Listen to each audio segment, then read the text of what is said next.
So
in our last class, we had completed the 7th mantra, the one that we just pronounced, and we are now all set for the 8th.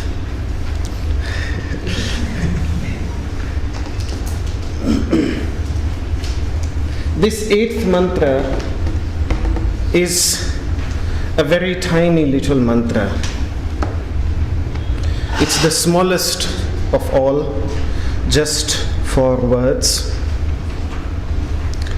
And yet it contains the essence of the most sacred and the most well-known mantras from the Veda, which is the Gayatri mantra, the famous mantra which we hear everywhere on the streets, in music shops, being played out. Om Bhurbhuvasvaha Tatsavitur Varenyam Bhargo Devasya Dhimahi Dhiyo Yonaha Prachodayat, which means that may the radiance, the light which destroys, eradicates all the impurities, may we meditate on that so that it may inspire our thoughts and actions. And this catches the essence by saying to the deity of the light that impel our mind, direct our mind towards what is good and what is auspicious, what is joyful. So it really catches the essence. But before we study this mantra, I have to tell you a little bit about the deity that is being spoken of and the rishi, the seer of this mantra, who gave us this mantra, and then ultimately the meaning of this mantra. The context that we are discussing in all of these mantras is that of peace. Shanti. It's about finding peace.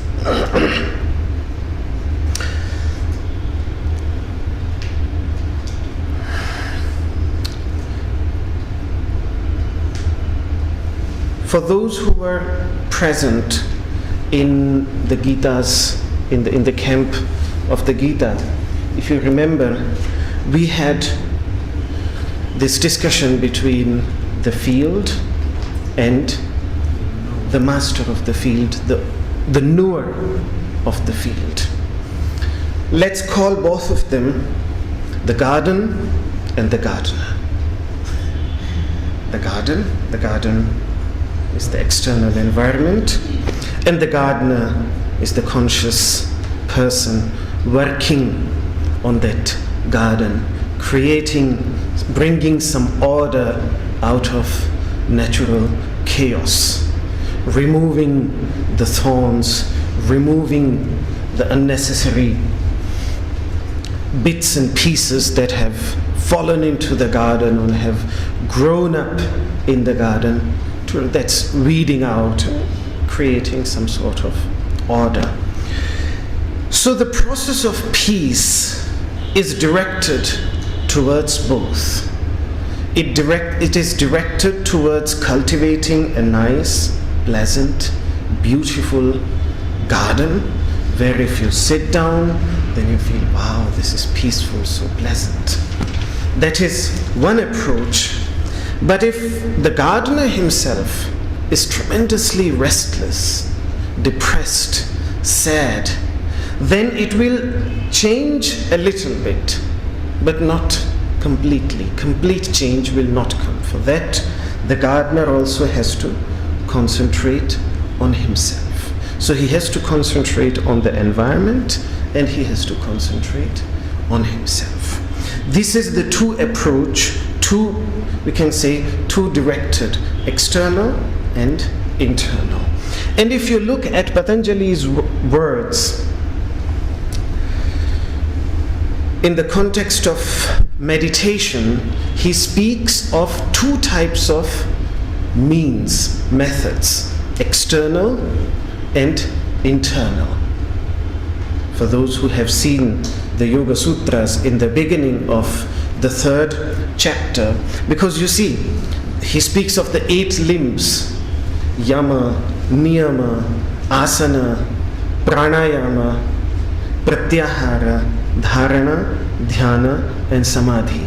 The last 3 he refers as the internal means, antaranga, the internal limbs, and the other 5 he speaks of as the external limbs. Now this is very relative, depending on which stage we are. He wants to speak about meditation. So because he's speaking about the deepest states of meditation in the 3rd chapter, from that perspective, the 3 practices are internal and the other are external because they are preparatory. But if you would come down, for example, to the level of pranayama, then you will see the commentators say that asana is external and pranayama is internal. If you are on the level of asana, then yamas and niyamas are external because they are about the external life, and asana is internal. Go even a step further down, then yamas, which are about how to deal with the society, ahimsa, non-violence, you practice non-violence in the context of others. So it's external, and shaucha, purity, cleanliness is more internal. So each one of these is external, internal, depending on which level a person is. So, and every time peace, search for peace has to be directed in both directions. And so what I want to say by this is that it really gives us, this idea gives us a picture of sadhana, of our spiritual practice and how it has to evolve. But before I go further, let me try to explain something that how these 8 limbs and why they are internal and why they are external. For this we have to little bit once again understand the idea of the Panchakoshas, which Guruji speaks about again and again. So,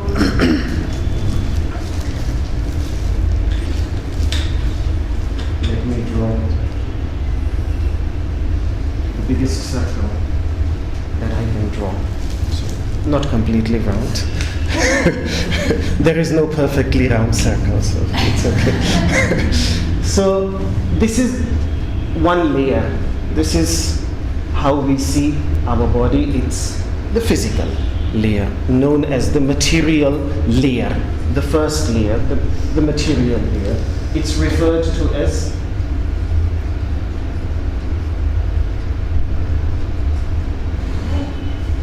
Annamaya. Annamaya, which means Anna means food and Maya means mostly. That which contains mostly, that which is created mostly out of food. That layer, the very physical, material layer, which is mostly the result of the food that we eat, and before that, the food that our parents ate. As we were growing in the womb of our mother, it was the result of the food that she was eating. Nourishment we get from there. So that's the outermost layer. Then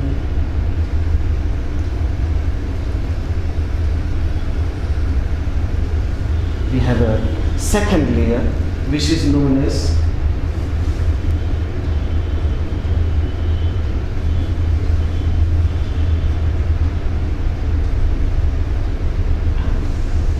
pranamaya. This contains prana, which is this breath, and we have had detailed discussion on prana in our previous classes, so I'm not going to get into that discussion. So, but it is the layer of prana, the second layer with which a yogin works in the practices of pranayama. That's an inner layer. Then comes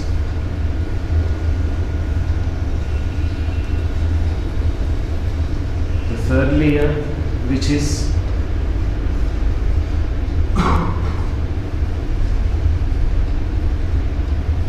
manomaya. Manas means this constant stream of thought, feelings, emotions that come up constantly, whether we engage with it or not. It just constantly comes. It's like a river. It constantly flows from one side, from non-existence into non-existence, and in between it is visible. For those who were in the Bhagavad Gita class, then it was flowing out from avyakta and flowing back into avyakta, from the unmanifest into the unmanifest. And for a few moments it is manifest, and it seems tremendously real. Our anger seems tremendously real. All our emotions, they seem tremendously real, even if they are just present on this level for a few minutes. All feelings. Then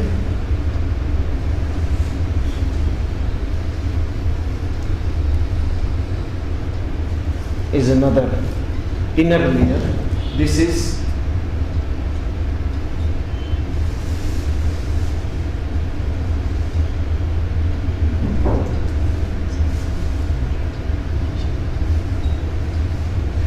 Vijnanamaya.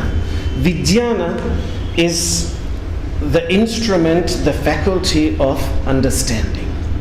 It depends on the information that the Manomaya Kosha gathers from the world around, and Vijnanamaya is the very decisive and understanding capacity with which we know, with which the mind simply collects all the information about this whatever it is. It just collects all the information. But buddhi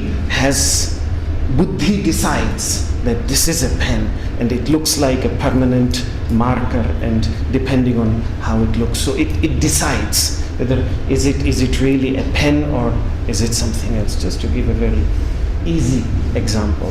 So Vijnanamaya Kosha is, Manomaya Kosha is simply the flow, and Vijnanamaya Kosha is when it is engaged very actively towards finding the truth, towards understanding something. No one fully understands this. Nothing in this world we can fully 100% understand, but we know a lot about, and at least we know as much as we need to know. We know the names, the titles, and everything. So that is Vijnanamaya. And then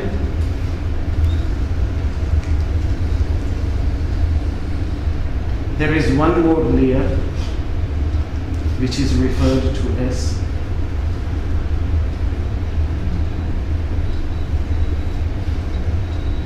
Anandamaya. Ananda means bliss. And it is, why is it beyond Vijnanamaya? Because in the moments of bliss, you don't think.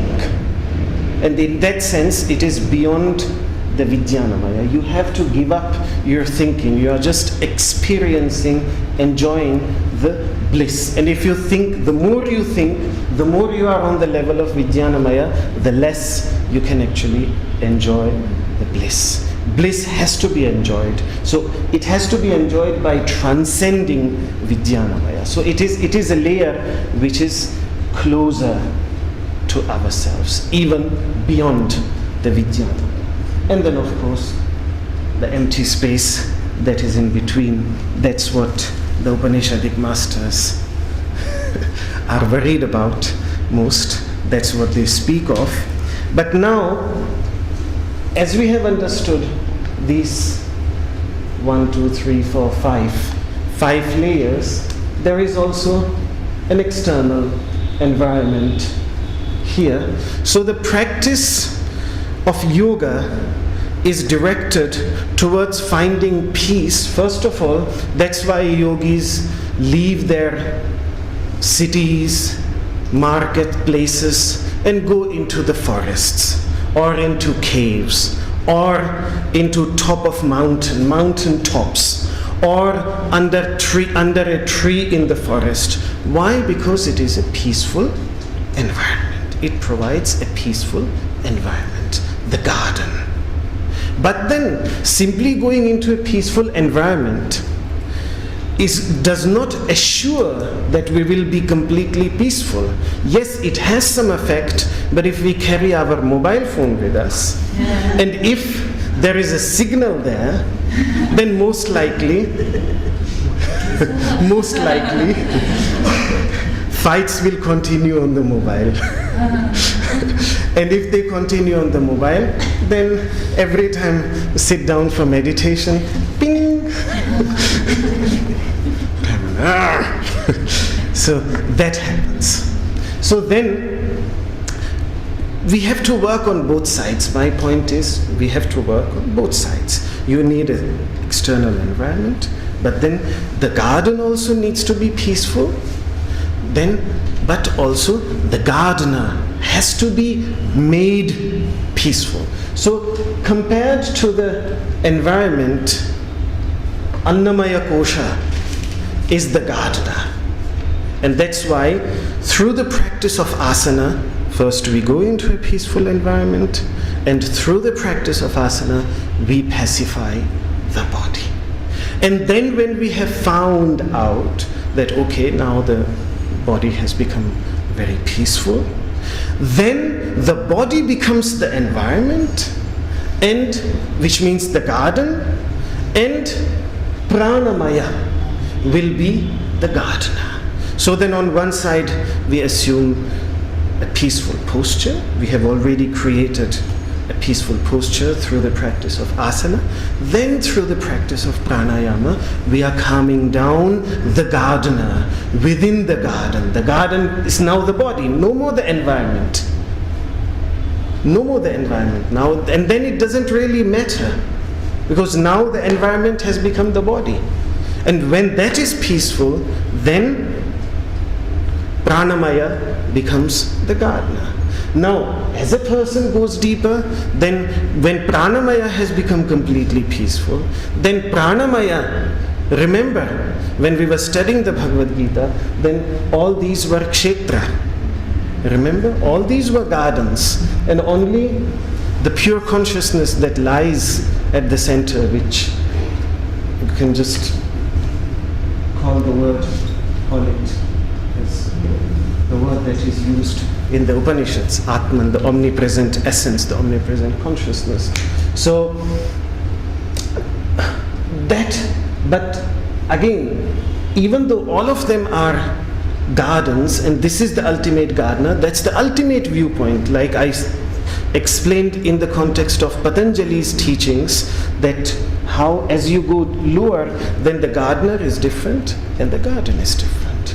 So then the Annamaya becomes the garden and Pranamaya becomes the gardener. Once Pranamaya Kosha has become peaceful, then Pranamaya Kosha becomes the garden and Manomaya Kosha becomes the gardener. So like this, slowly and slowly, step by step. So these are literally steps to enter deeper within. That is the context in which the koshas have been spoken of, because they give us an opportunity to speak about going deep within oneself. So then when the pranas have become very peaceful through the practice of pranayama, then one starts to work on pacifying thoughts, which are even more subtle than breath. The breath you can hold. Say, I will not allow to move it, just as a joke. You can hold your nose and say, I will not allow to move it, but you cannot hold your thoughts and say, I will not allow to move them. So they are even more subtle, more subtle. So then one works. Pranamaya Kosha, a peaceful environment has been created on Pranamaya Kosha. Then one works on Manomaya Kosha. Then when thoughts become peaceful, then one has to work on Vijnanamaya, on one's understanding, one's conclusions. And like this, a person goes deeper and deeper into these layers. This layer is, this is not the layer, but the core. The core is eternally peaceful. Yes. Is Ananda Maya can appear on Anna Maya? Sorry? Is Ananda Maya can appear on the first level? You see, when you look from inside, and if you have different layers, if you have different glasses with different paintings, what will you see as you look out? And that's how we work. In fact, for example, my Yoga Sutras, which is out there. So when I was working with the painter who painted these paintings there, because it was for computer graphics, so he used to paint in layers, which means that one leg or maybe just the face, or so if I would want to change something, then for example I told him that the Rishi is not sitting on a Kushasana, he's sitting simply on a ground. So I want you to insert a Kushasana. So because the background was a different layer and the Rishi was on a different layer, he just had to insert one layer with the Kushasana. And the final picture is one. The final, you get the point what I'm trying to convey, that you get a whole picture, but different parts of the background, they are different layers. So what I would say that Anandamaya is here, but because you are looking from inside, so it can appear anywhere. But ultimately, that is where it is. Because if you see, for example, from inside out, and you have all the different layers, different glasses, a full picture will be projected. Sorry? Something like cloud. Something like cloud. Yes, something like clouds. Yes. So these mantras that we have been studying, all these mantras, they have this two-sided approach. Sometimes they speak about the eternally peaceful gardener, and sometimes they speak about bringing peace in the garden. And so this mantra that we are about to study now, this focuses more on the garden instead of the gardener. That is the point that I wanted to make.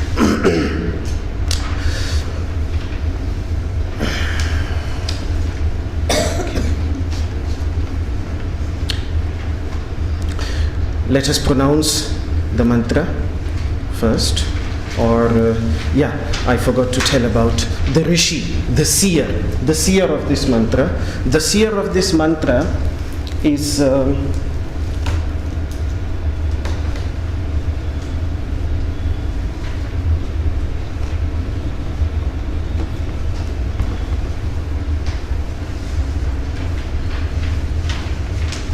We don't know much about him as a person because these two mantras, number 8 and number 9, are really the most ancient of all these mantras.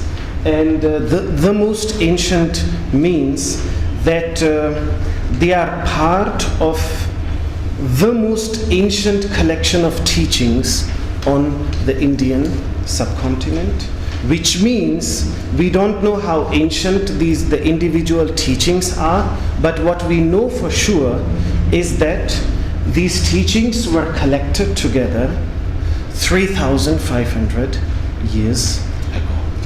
That much we know. So if you look at the text, the name is written down here, Rigveda Samhita. That's the name of this collection of around 10,500 verses. And this is one of those verses. And those 10,500 verses, as they are in the present form, they are believed to have been collected together 3,500 years ago, which means even around 1,000 years before the Buddha. That's how ancient they are. So we know very little about the individual masters whose teachings were collected, because it was already a great challenge to preserve the teachings themselves. Then we don't know much about the original masters, except that we know the name of every master, and sometimes unbroken here and there little bit of information about their personal lives. That's all. So about this, the person to whom the master, to whom this mantra was revealed, his name is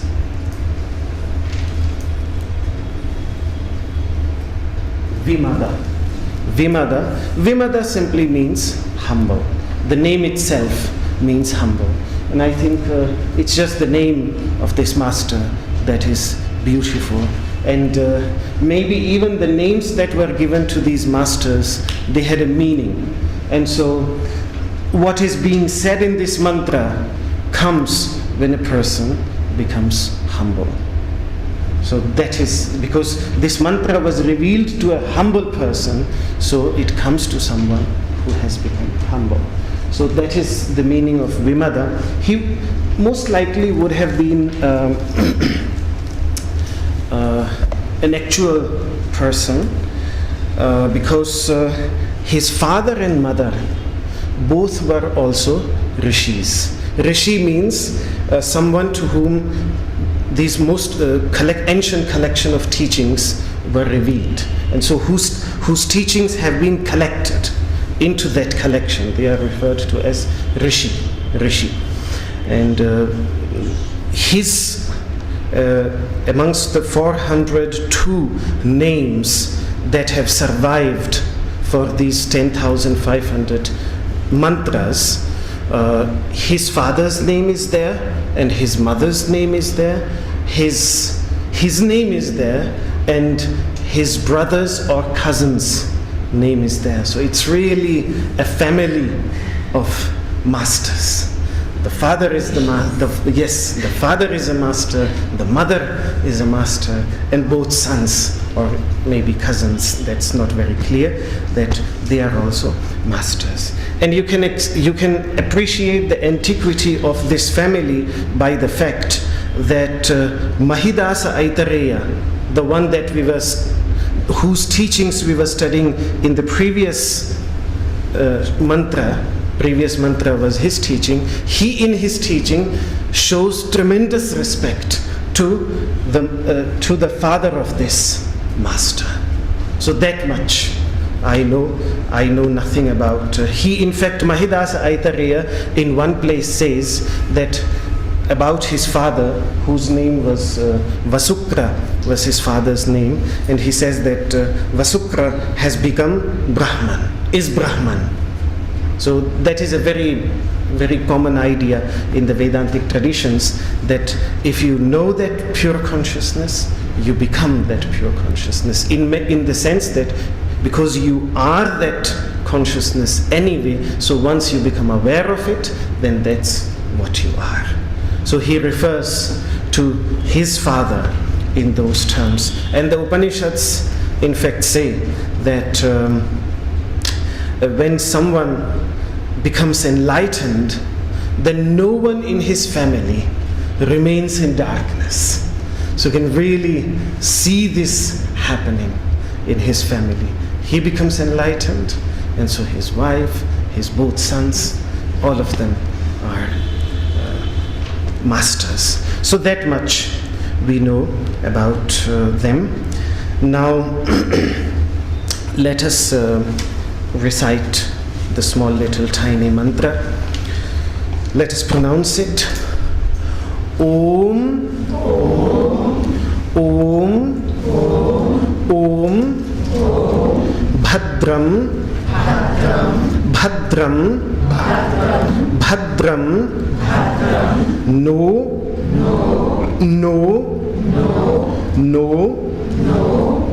Apivataya,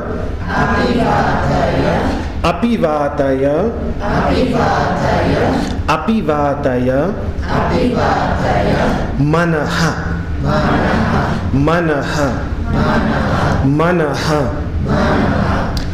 Om Bhadram no Apivataya Manaha.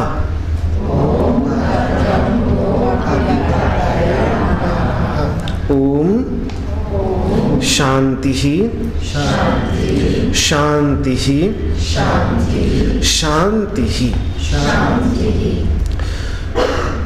Om Bhadram no Apivataya Manaha.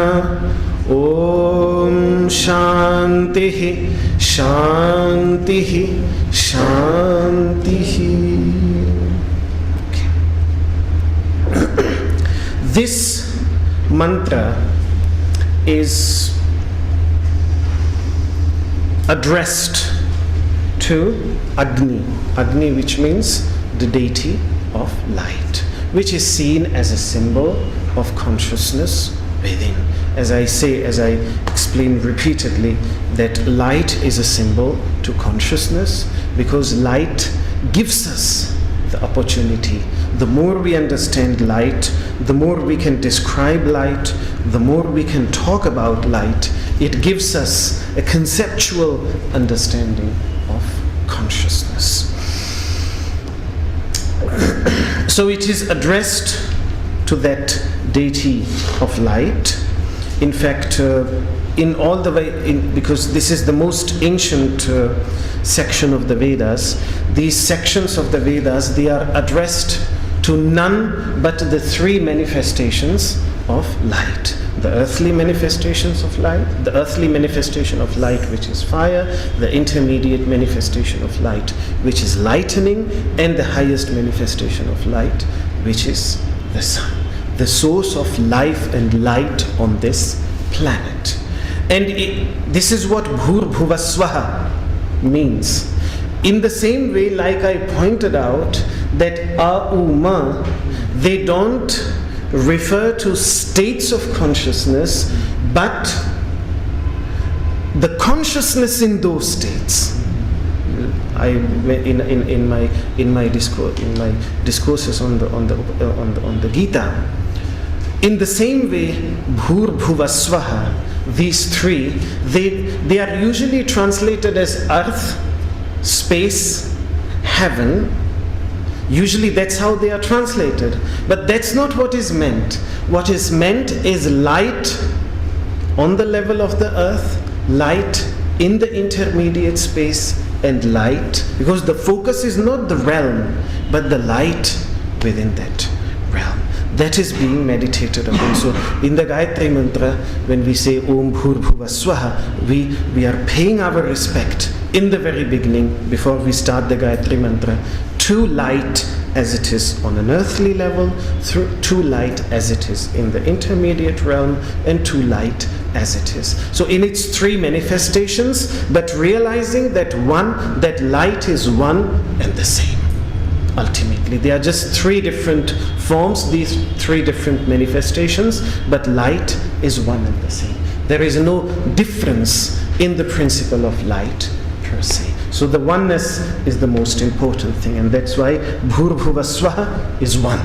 It's one sentence because it catches the essence. So, in the same way, that is how the worship of external light unfolds, but meditation on internal light again, then light on the physical level, when consciousness is actually permeating every part of the body. We are working with fire, that is fire. And the mind, isn't the light on the level of the mind completely like lightening? Here, there, completely. The mind, that's how the mind functions, completely like lightening. It's lightening, and then very much like lightening, always here, there, everywhere. And then Neuroscience is all. It's all lightening. In that sense, also, it's the result of tremendous electrical activity in the brain. In that sense, as well as the inner experience, because the rishis most likely they didn't know that. I don't know. They might know, but they didn't. They don't say it. So, but from inside, they could see their mind, and they could see the similarity between lightening and between the speed of the mind. They always manaso javiyaha. Manas has tremendous speed. Straight away. Think about America. Your mind is there. How fast? No, in a second, in a split second, it's in America. Even the fastest aeroplane, however fast they might create, cannot take us so fast in the way our mind does. That's how fast it is. It can jump here, there, everywhere. So it can be. So it's very much like lightening. So the light of consciousness on the level of the physical body is fire. The light of consciousness on the level of the mind is lightening. So I'm talking about the external symbol. So when they meditate on the external symbol, it's about here ultimately, because the rishis are never ultimately interested. For them, the garden is only meaningful to make themselves aware of the gardener. That's all. Because the garden is extremely peaceful. It gives the opportunity for a gardener to understand himself better. That is their ultimate purpose for having a beautiful garden. So, and then ultimately, the pure light of consciousness, the very source of light on all these levels, is the highest light, which is the light of consciousness within. So, that is the deity to whom it is directed. The deity simply means an object which we have chosen as an object for our prayer, to whom we are praying. That's all. So that is the deity of light, is what is the object of this prayer. And then now let's look at the words. The first word, you can read the translation. Om, O Agni, deity of light, impel, which means direct our mind towards the auspicious, good and joyful. Om, peace, peace, peace. So let's first concentrate on the auspicious. What do we mean here by the auspicious? What does the master here mean by auspicious? The Sanskrit word for this auspicious, for which I have translated, and then you can decide whether my translation is correct or not. And if it's not correct, then we can change it. The Sanskrit word is Bhadra. And Bhadra is also a name of an asana, Bhadrasana. Though we don't call it that way in the Iyengar tradition, but we do the asana in Adhomukha Virasana, the leg position, the way it is. Because I always get confused.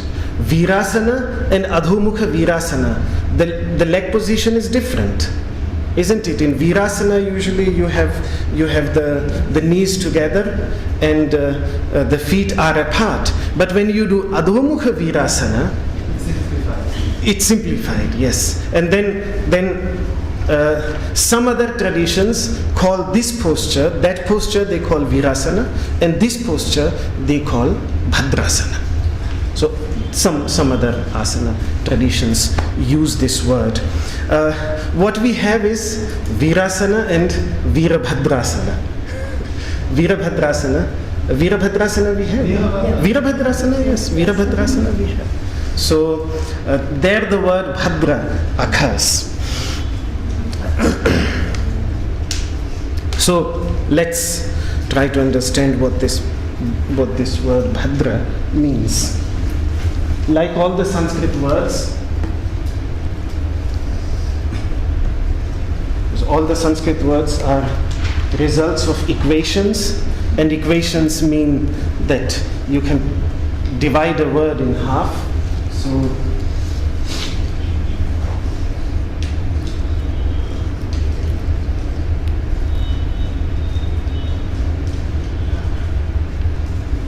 this is how the word is divided.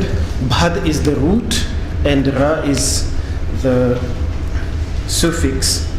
And Bhad means, it has various meanings. Bhad basically means to shine. That's what the root Bhad means, to shine. If you look up a Sanskrit English dictionary, you will see this meaning. And something that shines is excellent, because it is beyond darkness, and that's why it also means to be excellent. That's the second meaning. And something that is excellent is usually praised by all, isn't it? Wow, this is excellent. And that's why it also means to be greeted with praises. That is the third meaning of this root. So to shine, to be excellent, to be greeted with praises. And that's why in the Buddhist tradition, a monk is addressed as Bhadanta. Bhadanta, the shining one, the radiant one. This is really the word that is used to address, if you want to respectfully address a Buddhist bhikshu, then there are various possibilities, but Bhadanta is. And if you remember, when I spoke about the 5 yoga traditions at the time of Patanjali, the representative of approximately within those 200-300 years, the representative of the Buddhist yoga tradition was named Bhadanta Bhaskara. When I gave the 5 names, because there are these 5 yoga traditions. One is the Sankhya yoga tradition, represented by Patanjali. Then is the Upanishadic yoga tradition, represented by what was his name? Now I'm completely forgetting his name. Then the Buddhist yoga tradition, represented by Bhadanta Bhaskara, and the Jaina yoga tradition, represented by Haribhadra, and the Tantra yoga tradition, of whom the name is not given. So these are the 5 yoga traditions at the time of Patanjali. So there also the word Bhadanta, the yoga master of the Buddhist yoga tradition, was known as Bhadanta Bhaskara, approximately in that time period. So the word Bhadanta is used in that sense. Now what does Bhadra mean?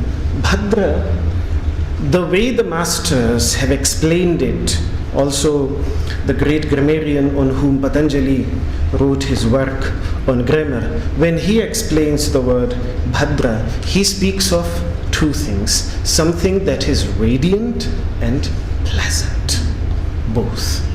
Radiant can also be unpleasant. For example, if the sunshine is very strong, it's scorching heat, then it's not pleasant. So it is extremely radiant, too radiant. So radiant but pleasant. When you want to capture both words, then you can use this word, Bhadra, which is radiant. So that's why I would say that Bhadra can be translated as the good, But the good then will have to be defined as that which is radiant, which means beyond the darkness of ignorance, and is also pleasant. So these two things are very important. And Vira? Sorry. Bhadra? Vira means hero. We already had a discussion. Yeah, Vira means to overcome.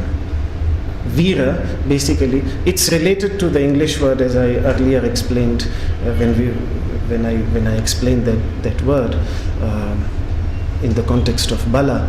I said that Vira is rather first of all to translate it as warrior is a complete, not wrong translation, but it does not encapsulate the actual meaning, because Vira is someone, Vira means virile, someone with tremendous virility. So Virya, Vira, virility, virile. You can see even the similarity of the English word and Ji. Bhadra asana actually is the Baddha Kona asana. That's why it's like a Baddha Kona asana. Mm-hmm. It's not the Veera asana. It's the Baddha Kona asana. Mm-hmm. Yes.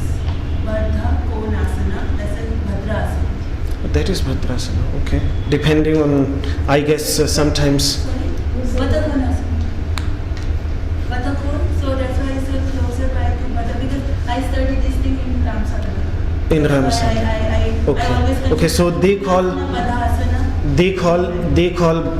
Baddha Konasana as Bhadrasana. Yes. What I knew, most likely in Swami Shiva, most likely this comes from the Swami Shivananda tradition. That Virasana with both the toes together and knees apart. Right, so much. So that's why Bhadra and Bhadrasana. Bhadrasana, Baddha Konasana. Similar. Yeah, sometimes different traditions they use different names for different asanas, so it happens. So, yeah. I say both are good. Both are good. Two both are good. Both poses are good. So that's not an issue.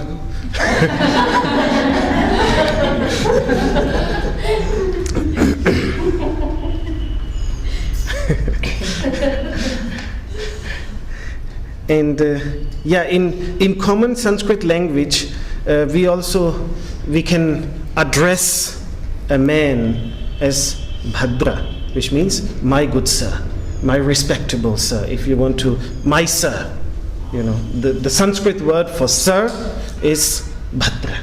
If you want to respectfully address someone in Sanskrit, you can use the word Bhadra, and for women it will be Bhadra. But when you address her, then it becomes Bhadre. So many times in the Sanskrit literature, you find a woman being addressed as Bhadre, and particularly in the Mahabharata. This is Mahabharata language, not Aryaputra like the film, the Mahabharata serial suggests. It's more Bhadra and Bhadre. This word is used. So, Bhadra can be translated as radiant and joyful, radiant and pleasant. So, the prayer is, impel our mind, lead my mind towards what is radiant, which means radiant, which contains light, and which is pleasant. Remember what was our discussion again in the Bhagavad Gita, that the stage of sattva against rajas and tamas, the stage of sattva was defined as a state in which there is light of knowledge and there is joy. So basically what this mantra is saying, that lead me to a sattvika state of mind. quintessentially, this is what this mantra, lead me to a sattvika state of mind. And that is why I said that this mantra specifically is about the garden. Why? Because in the garden, the best we can achieve is to have a sattvika state in our body, a sattvika state. And for those who are not here, a sattvika state is if you have waves, then rajas, hyperactivity, is up here. That is hyperactivity, and inactivity, tamas, is down here, and the center line between inactivity and hyperactivity, that center balanced line, that is sattva. This one is sattva. So that is what we try to achieve on the level of the body with the practice of. And when I say on the level of the body, don't misunderstand me. You see, the layer, Anandamaya, the Annamaya layer within itself contains all the layers. So if you bring peace on this layer, it already introduces peace on all the different layers. So already they become very peaceful. But then of course, as a person goes deeper, then the practice becomes more focused. Already the prana becomes peaceful in asana practice itself. The mind becomes peaceful in asana practice itself. The intellect becomes peaceful in asana practice itself. But then with the practice of pranayama, we make our prana even more peaceful. With the practice of meditation, we make our mind even more peaceful. So a step further. That's what it is. So that's how it goes deeper within oneself. So Bhadra. So Bhadra basically, it can be explained as a sattvika state. And why I say asana brings sattva on the level of the body, because on one side it saves us from inactivity, and on one side we are not being inactive, we are tremendously active, yet in that asana the activity is of a very different kind. It's not the kind of activity that is there in running. Running is beautiful. I'm not saying that there is something bad about running. It's very good. It's very good. If particularly in the morning when you need to wake yourself up. Running is a wonderful practice. But in the context of meditation, asana as an exercise is a better exercise. Particularly if you are meditating for 2-3 hours and then need to exercise the body. Then if you just start running around, it will destroy all the peace that has been acquired. But the practice of asana is at the same time, it wakes you up from tamas, from torpor, from sleep, but it also doesn't go into hyperactivity. It's that fine line at the center. So when we are standing in an asana, outwardly we are standing completely still, but internally tremendously active. And this is precisely, outwardly the mind seems very still, but inwardly it's the result of not the absence of action, but tremendous effort. That stillness in meditation is the result of tremendous internal effort to retain that state. So it's not a laziness, but it is tremendous activity, but a kind of activity which is non-active activity. That's the best way to describe it, because it's in between. So direct our mind, and this is a collective prayer for all of us. That's why the plural, naha, all of us. Direct our manas, and manas are all the 4 internal instruments: the mind, the intellect, the ego, and the seats of memory. All these 4, direct them towards that which is radiant and pleasant. This is basically what this mantra is about. And Bhadra, what is radiant and pleasant, that leads towards a good state of being. And that's what the next mantra then will be about, Swasti. An extremely ancient symbol. But of course, the mantra is not about the symbol. The mantra simply speaks about Swasti. If there are in fact two mantras. There are two mantras. The first mantra is about Bhadra, and the next mantra will be then, within that, the next one, there are two parts. The first part is about Bhadra, developing the idea of Bhadra a little bit more on every level, and then Swasti. Swasti simply means, Su means good, and Asti means is. Good is. He is good. That's all. Good being. That's all. Swasti. So that will be the topic of the next mantra. So that we will discuss in our next session. Any questions? Yes.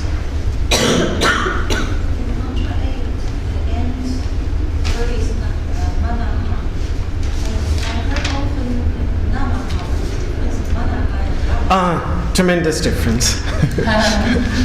Manaha and Namaha. Yes. Manaha is the mind, and Namaha means bowing down. So Namaha is an action. Namaha symbolizes, it's of course bowing down, and what bowing down means, the giving up of the limited ego as a sign of receptivity to acquire wisdom. Because wisdom is all around us, but if we think that I know everything, then we are swimming the masters say we are swimming in an ocean of wisdom. But if we airtight ourselves, then not a single drop of water can enter. So Namaha is opening some windows so that wisdom can gush in. That is what Namaha is about. And Manaha is simply the Sanskrit word for the mind, which contains these four organs. I don't know if organ, to me organ seems the correct word, because organo, that's the Greek word for instrument, and that is what karana, the Sanskrit word, means, an instrument. So because they are internal instruments, but today when we speak of an organ, then you think actually of a physical, actual organ, so that's why we cannot use that word properly. So we just have to say internal instruments. The four internal instruments. That's how they're about. So when Manaha is like this, he is Manaha. And then when the Manaha bows down, then it becomes Namaha.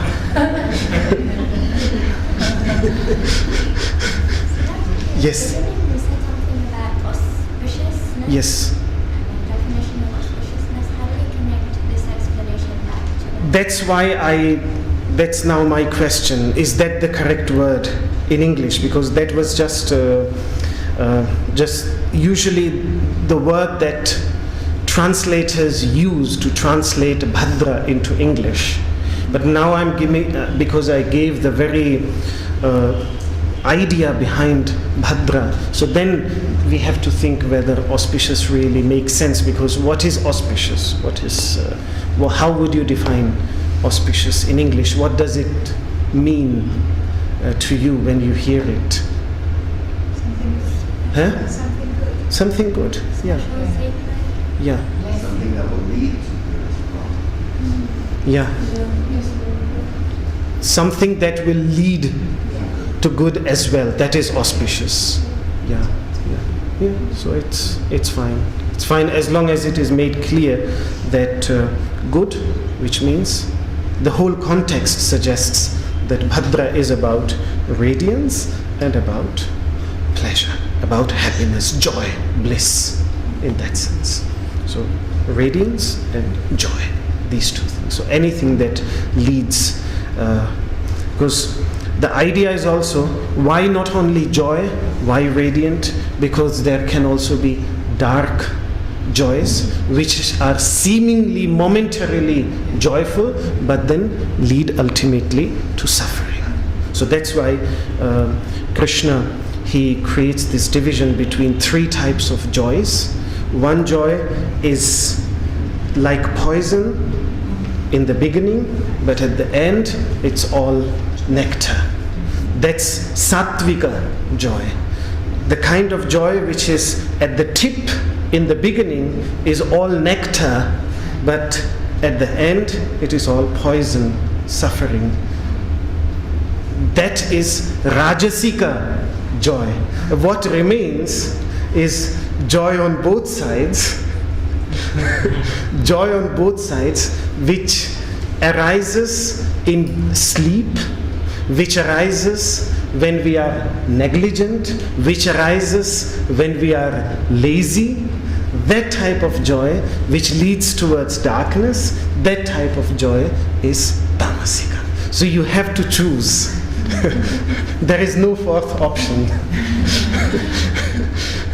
So the kind of joy that one acquires through practicing yoga, that would be sattvika joy. Because initially you have to work hard, but then it gives a very elated sense of being. You work for 1 or 2 hours very hard with your body, and for the rest of the day you are completely light, floating on air. So, sorry?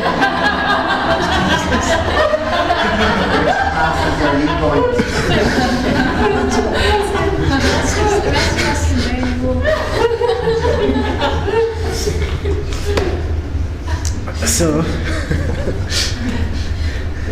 Is it another?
सर्वे भवन्तु सुखिनः, सर्वे सन्तु निरामयाः, सर्वे भद्राणि पश्यन्तु, मा कश्चित् दुःखभाग् भवेत्। ॐ शान्तिः शान्तिः शान्तिः।